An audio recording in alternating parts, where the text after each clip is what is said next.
Good morning. I'm continuing now to discuss aspects of the fine structure constant. Now there was fine structure constant 1, you will need that. Fine structure constant 2, you will definitely need that.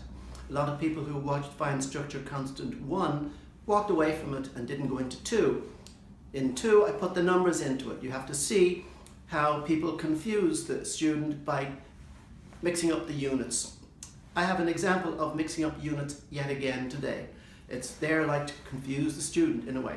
So, before I launch into the fine structure constant 3, well really it's going to be 3, 4 and 5, because what happens is this.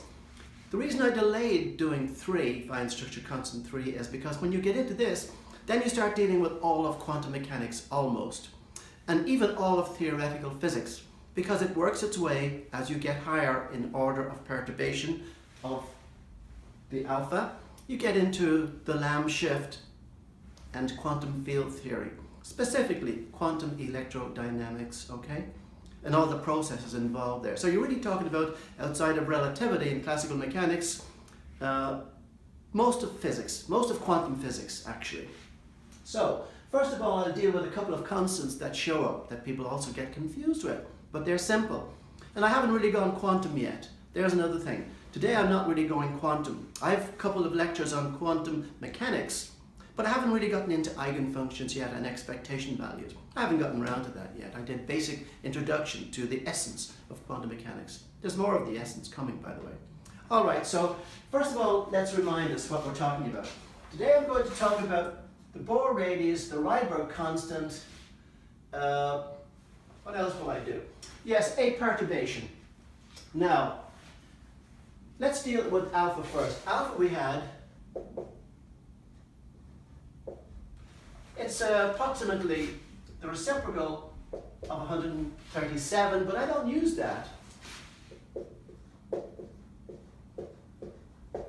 I prefer to use the actual decimal, and there are many more places beyond this, but approximately 0.0073 what? No units. See fine structure constant 2 to see why there are no units. It's dimensionless, okay? And that's equal to g squared. G is the probability that an electron will emit or absorb a photon.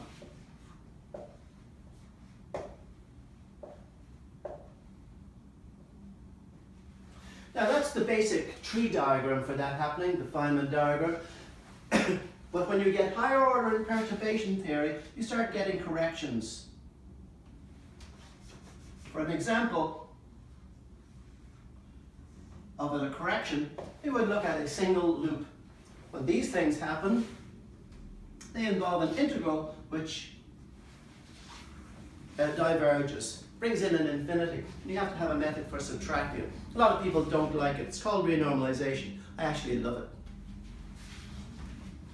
because you end up talking about scale invariance. What's scale invariance? Okay, here's an example of scale. All right, when you look at when you look at 1950s monster movies, sci-fi movies, I can think of one. You have a huge big ant coming over the hill, and the ant has spindly legs and he's bothering everybody. If you cannot scale up an ant that way. When you scale up an ant, what happens with mass is strength does not scale the same way, all right? That means it doesn't grow the same way. The ant will end up having to have big, thick legs. Look at an elephant, how big, thick the legs of an elephant are, yeah? But look at a gazelle. Gazelle is light and has thin legs, so on and so forth. A greyhound, thin legs. But if you want to scale a greyhound up to the size of it, let's say the height of an elephant, you've got to scale the strength of his legs as well. Scaling, scale invariance, it's all involved in renormalization, that process. And there's a thing called the renormalization group. Actually, that's something that's very accessible. The renormalization group is something I could do. So this is the alpha, and this is the number for it. G squared is going to be 0.085, I think, but I'm not sure. Do I have a list of it there? No. But that's it, I think, the G squared. Okay, no, G. That's what G is. Okay, what next? So the next thing and the easiest thing to access is actually the electron volt.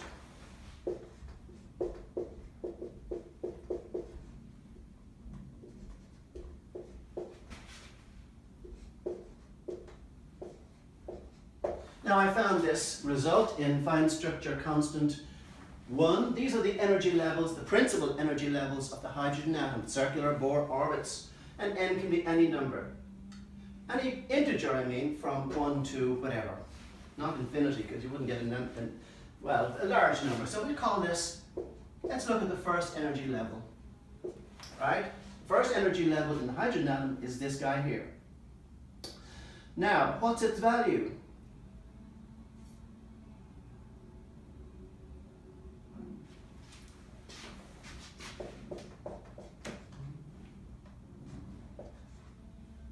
I'll leave it the n first.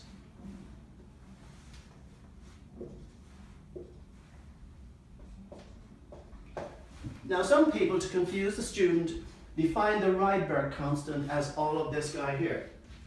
Rydberg, we'll call this Rydberg 1. If you read the quantum mechanics book, Ashok Das, he defines the Rydberg constant in terms of electron volts.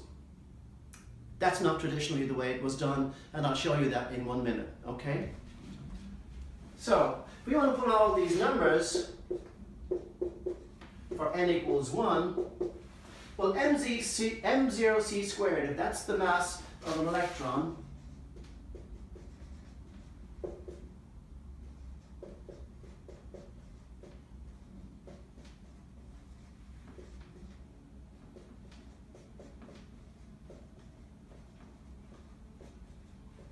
and c squared is 3 squared by 10 to the power of 16 square meters, the speed of light squared. If you put those numbers in, you get 0.511.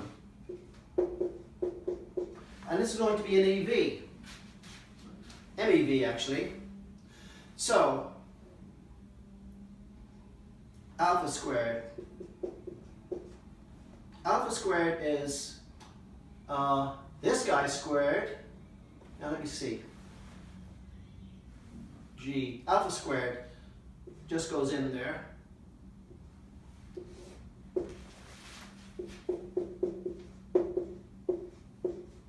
You get 13.6 EV, all right? So 13.6 EV,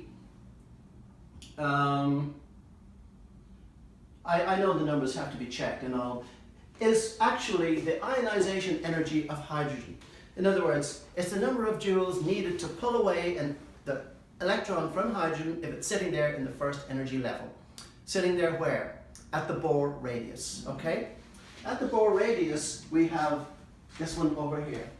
Now, in fine structure constant 1, I derived an expression for 1 over r to the power of n, Rn, which I substituted into my general energy expression, I'm going to come to that in a minute, to evaluate the energy levels that show up in this formula. So go back and check this one.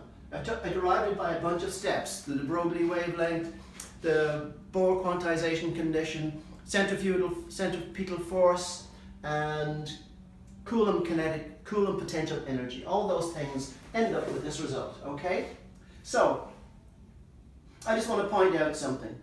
I've tacitly used m to be the mass of an electron. Strictly speaking, when we get to this into more detail, we will want to look at the proton-electron as a system, and we'll look at it in the center of mass frame.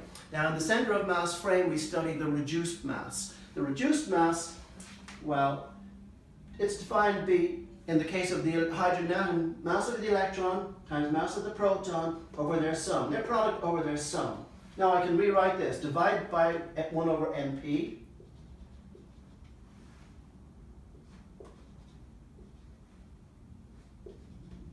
and I get 1 plus me over mp.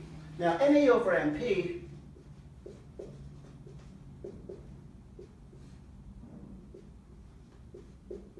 is approximately 1/2000. It's a small bit, so we can neglect it, and therefore approximate mu. So really I'm dealing with mu, m0 as an approximation to mu, because the numbers work out okay. Now this is the Bohr radius. Where did it come from? I just got this and wrote its reciprocal for n equals 1.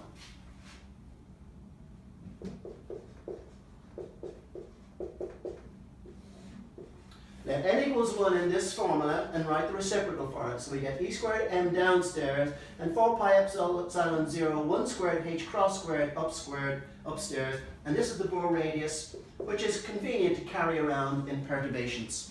Alright? So we have two numbers, a0, the Bohr radius, and the Rydberg constant. Now I've derived the Rydberg constant like this. I'm going to show you traditionally where the Rydberg constant comes from. Now I have some results that I'd like to pick out.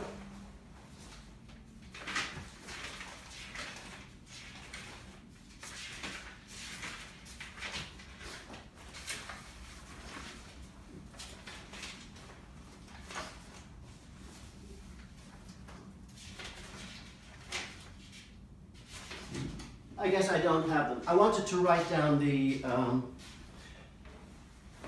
wavelengths for the first 4 Balmer series spectral lines that you see if you observe the spectrum of the hydrogen atom, but I don't seem to have them around. Just give me 1 minute. Maybe I'll do it in part 3.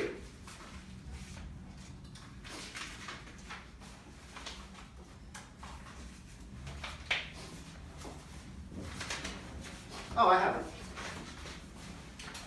So let me get this all off the board. Actually, while I'm at it, I'm going to show you how to convert from joules to ME to electron volts.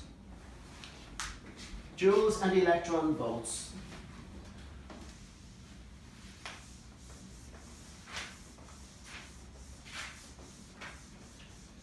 Now, I'm always happy keeping things simple, but some people like joules, and some people like electron volts.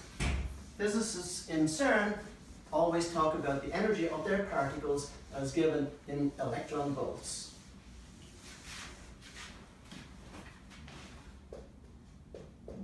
Now the measure of the charge on either a proton or an electron, that means I'm ignoring its sign, is 1.6 by 10 to the power of minus 19 coulombs.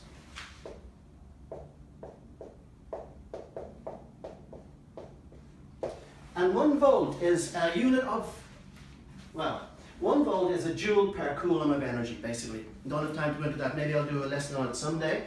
But that's what a volt is, and that's what a coulomb is. All right?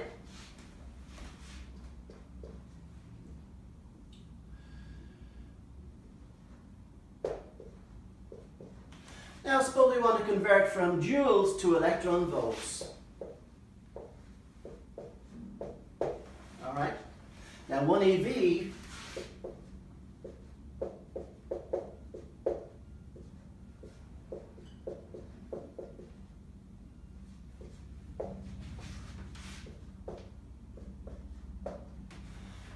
I'll put in for the charge of the electron and put in for what a volt is.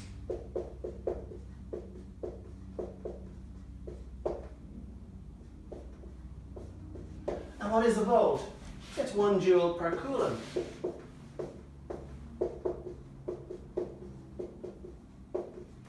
So 1 eV is the same as 1.6 by 10 to the power of minus 19 coulombs. So we get a unit factor.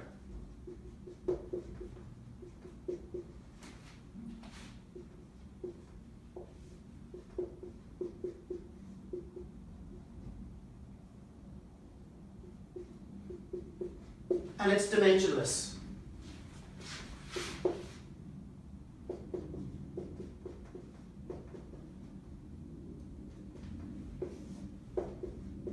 So to convert, we always use a unit factor. So let's take this one here.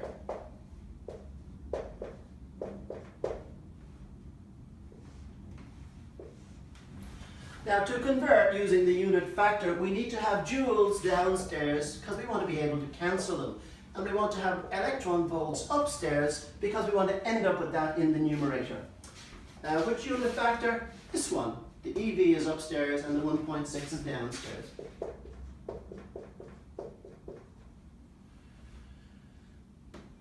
Joules and 1 EV.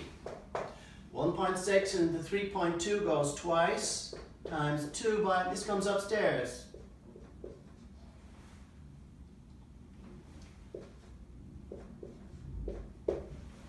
So 2 by 10 to the power of 19 electron volts is 1 joule. Did I get that right? Seems awfully big. I guess so. Let's convert back.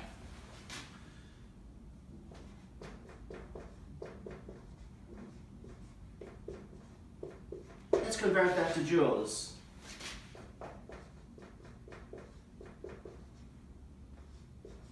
Now we need a unit factor. The EV this time has to go downstairs. And the joules have to go upstairs.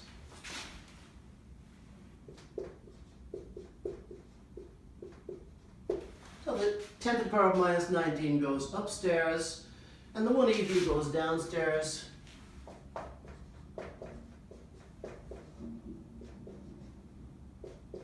And I get 3.2 by 10 to the power of minus 19 joules, which is what we started off with. I guess I'm right. Okay, so that's converting. So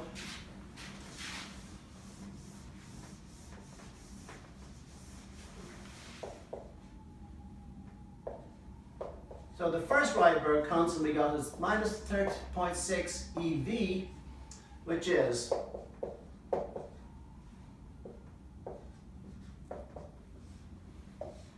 what we need to convert.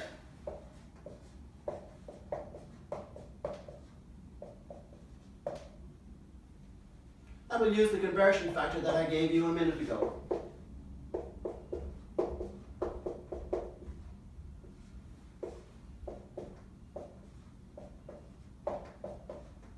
So the Rydberg constant in this language, in other words joules,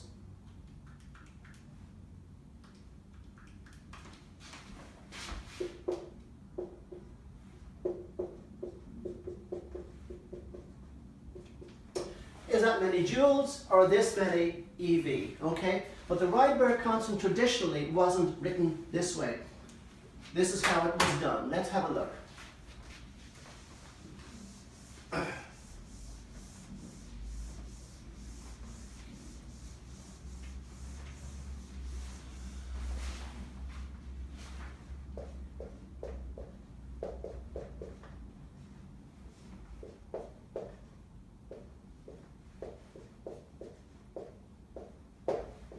The Rydberg constant was written as the difference between two energy levels to give the reciprocal of a wavelength. This Rydberg constant was just conveniently put in for spectroscopy.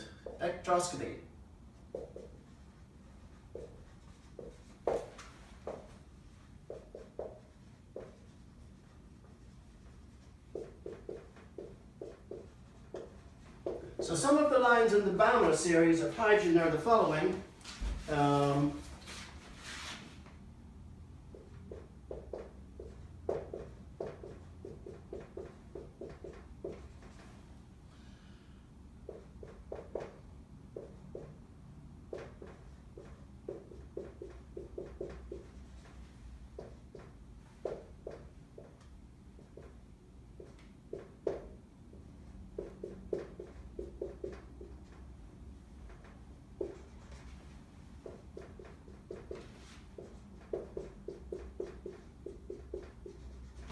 Four bright lines in the spectrum of hydrogen are the following.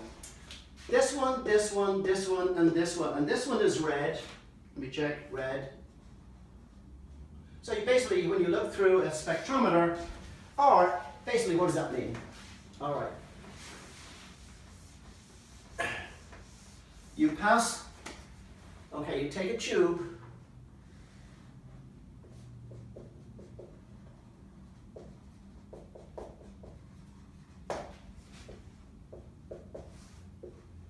and you pass a lot of current through it. And inside here we have hydrogen gas. It's actually called a discharge tube. Basically it's just a neon light, okay, except that instead of neon, it's got hydrogen inside it. Now the light that comes out of this, we'll send it off through, well actually you send it through diffraction grating. Well, forget the diffraction grating. Let's try and understand it.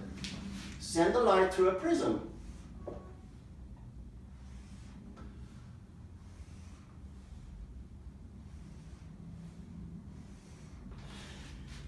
And the light gets broken up into its component parts. Now this looks a bit purplish. When we send the light through here, we get a red one, a blue one, and a violet one, and a violet one. These two, this is red,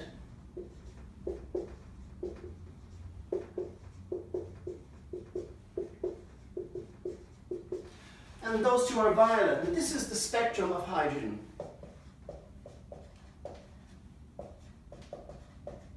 And they're called Balmer lines, and they correspond to transitions in the atom using the formula that I just gave you for the energy levels. That's what they correspond to. All right? So that's the way it works. That's the physics behind it. Let's look at this OR traditionally.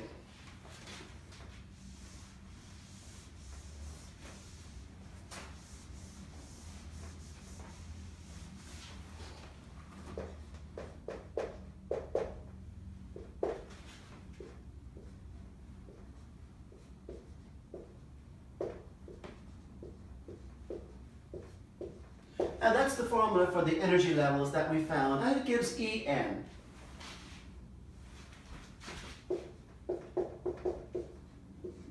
Now remember Planck's formula, E equals hf.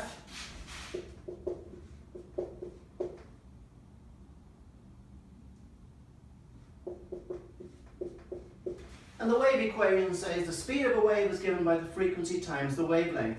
So the frequency is the speed over the wavelength.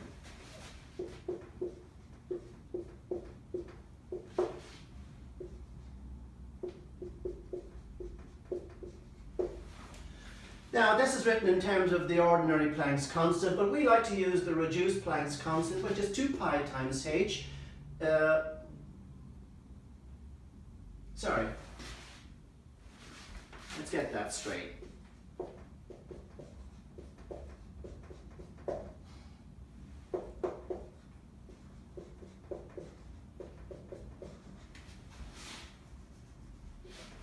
H cross is defined to be h over 2 pi, so 2 pi h cross is h.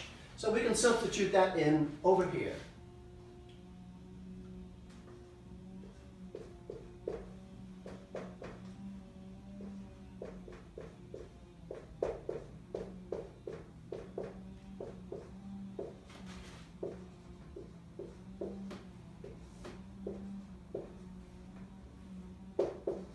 And here's a formula. That will give me a result that looks like 1 over n, because this is the thing that takes on discrete values for each n here.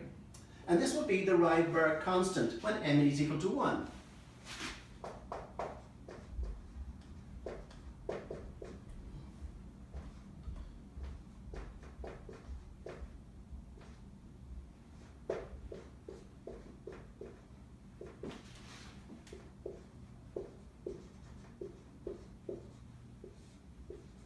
So we get an expression for when n equals 1, we put 1 in here, I left out the 1.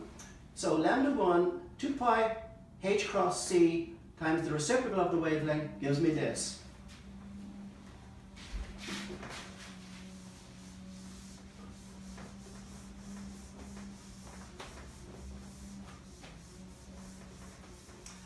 Let's isolate this.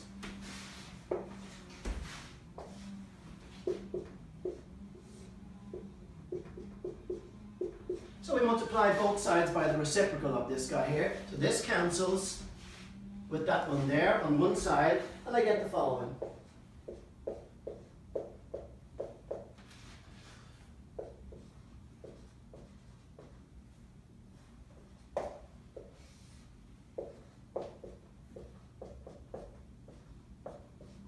And that's what I get.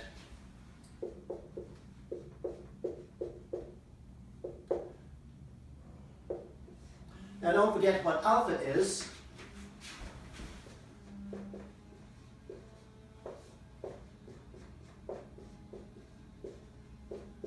Alpha is e squared over 4 pi epsilon 0 h cross c.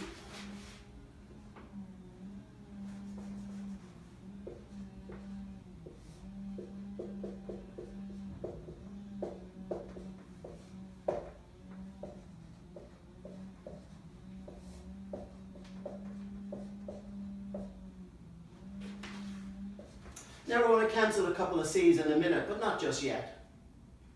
Okay, so we'll square this guy here.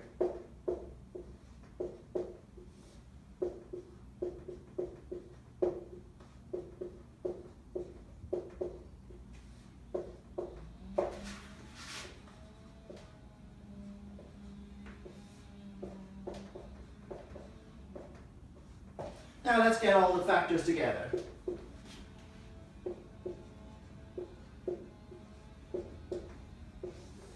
Let's just deal with the numbers first. 4/16 is 64. Pi squared times pi is pi cubed.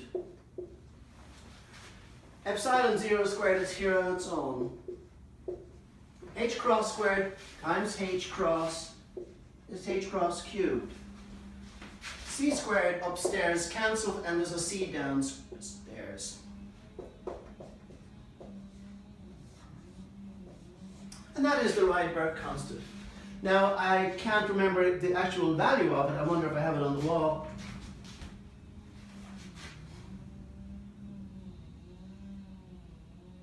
Actually, I could calculate from the EV that I gave you there a minute ago.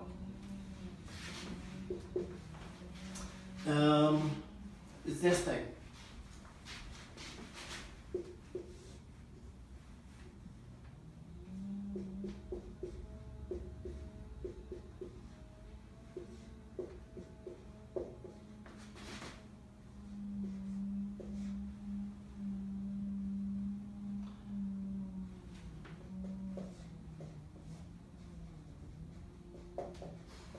Now I have to put in, of course, for these units here, I'm saving time, but anyway, the Rydberg constant you can look up on the web. I wonder if I have it in the book here. Oh, he has it done in EVs. Alright, so that's the Rydberg constant. I'll tell you now where we're heading as a general chat, because I've got to wrap up this talk. Here's where we're heading. I'll let you get your heads around that first. Basically, I'm going to take the energy that I wrote down before as the sum of the potential and the kinetic parts and add the other terms, which we will call, let's see, what we call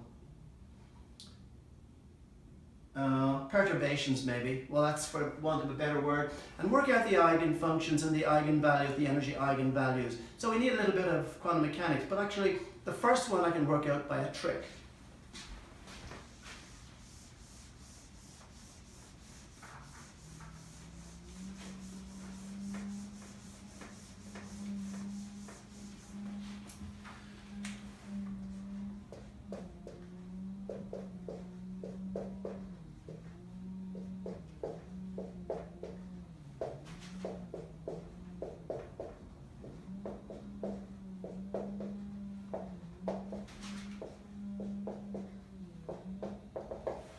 Now, what we end up is getting different expressions.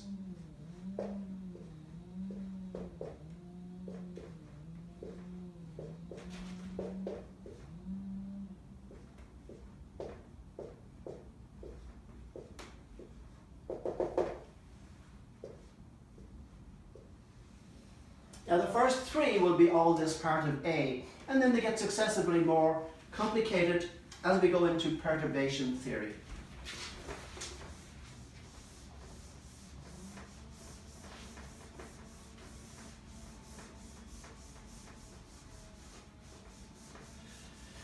Now, what is this called? This is called the fine structure of the spectrum. I showed you the four basic lines of hydrogen. When you have a closer look at that, these lines become mixtures of other lines. They show structure. Sommerfeld looked at the fine structure of hydrogen by considering elliptical orbits, right? He had a perturbation of the original Hamiltonian, so that instead of just circular orbits like this, he had orbits that looked like this.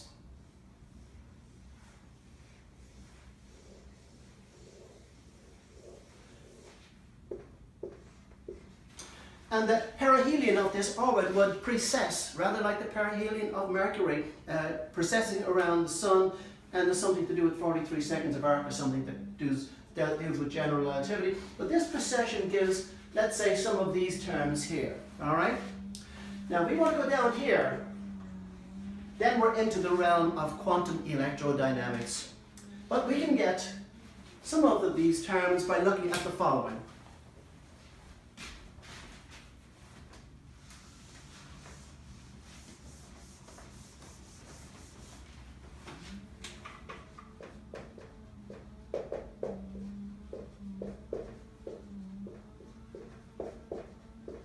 Well, that's our E0.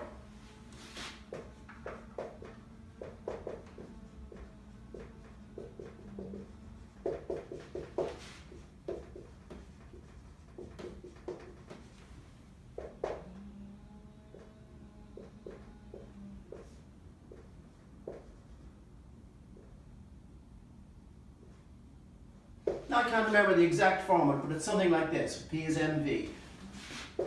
I'm going to derive this result for you.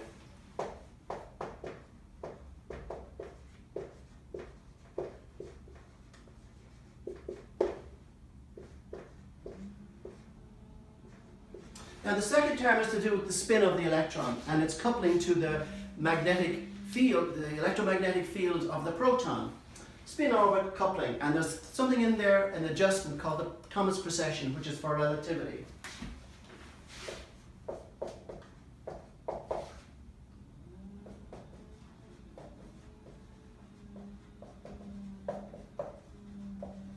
Now we'll call En2 in our analysis the Darwin term. After who?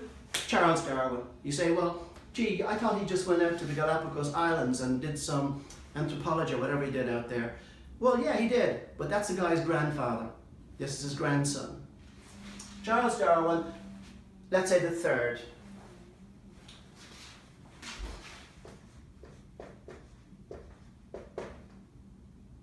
Now, there are different things in here. There are other contributions, but I'm just going to go straight into the Lamb shift.